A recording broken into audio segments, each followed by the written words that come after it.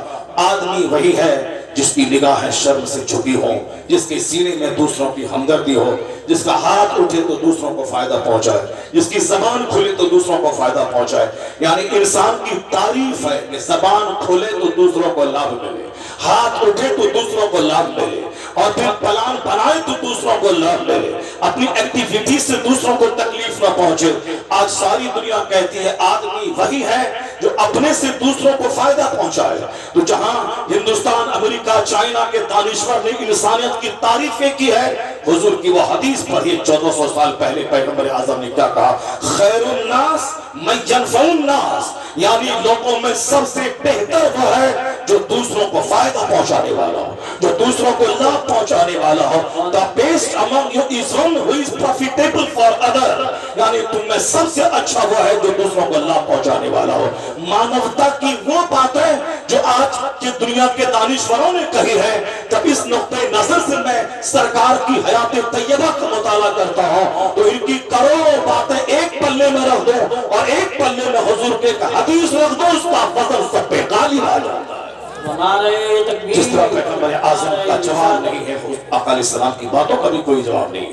میں 2-4 باتیں اب تک پہنچاؤں گا، غور سے سنیے گا. بہت دکھ ہوتا ہے جب 10-10 لاکھ روپے قوال کو دے کے لوگ بلاتے ہیں اور اس کا مقابلہ کرواتے ہیں، اور بہت دکھ ہوتا ہے جب جلسے کے نام پہ معمولی سی رقم خرچ ہوتی ہے تو ہمارے بھائیوں کے پیٹ میں درد ہوتا ہے اور وہ جلسے کی مخالفت کرتے ہوئے فتویٰ بازی کا سہارا لیتے ہیں. جبکہ اس میں معلوم ہونا چاہیے مسجد کی امامت کی تنخواہ طے ہوتی ہے، درس بخاری کی تنخواہ طے ہوتی ہے، مؤذن کی تنخواہ طے ہوتی ہے، حفاظ تراویح کا نذرانہ طے کرتے ہیں. تو پھر جب وہاں کچھ نہیں بولتے ہیں، بخاری پڑھا کے بدلہ لینا، قرآن پڑھا کے بدلہ لینا یہ کہاں درست ہے؟ مگر ضرورتاً تاکہ تعلیم کا دروازہ بند نہ ہو تو وہاں جس طرح جواز کا فتویٰ آپ نے دیا ہے، پھر آپ نے یہاں پیٹ میں کیوں درد ہونے لگا آپ کا؟ یہی ایک پلیٹ فارم تو ہے جہاں میں پبلک سے گفتگو کرتا ہوں، جہاں میں 10 سال کے مطالعے کو 10 منٹ میں پہنچاتا ہوں. مدرسے میں بچے غریبوں کے پڑھتے ہیں اور خانقاہوں میں 22 گھنٹے والے جاتے ہیں. جمعہ کے دن نماز کے ٹائم میں ہماری پبلک آتی ہے. یہی ایک پلیٹ فارم ہے مدرسہ، جہاں ہم سال بھر بچوں کو پڑھاتے ہیں اور دستار بندی کے موقع پر بچوں کے باپ کو دین سکھاتے ہیں. یہ پلیٹ فارم بھی اگر ہم سے ختم ہو گیا تو اسلامی چمک دمک، اجتماعیت، یونٹی اور آرگنائزیشن کے مظاہرے کا کون سا پلیٹ فارم رہ جائے گا؟ حضور نے کہا تھا اے علی جہاں جا رہے ہو وہاں دین پیش کرنا. اگر تمہاری وجہ سے ایک بندہ راہ راست پہ آ گیا تو عرب کے سرخ اونٹ سے یہ کام تیرے لیے بہتر ہے. اگر ہم نے 5 لاکھ روپے خرچ کرنے سے 5 آدمی اندر سے ہل گیا، وہ زندگی میں یو ٹرن لے لیا، ان کی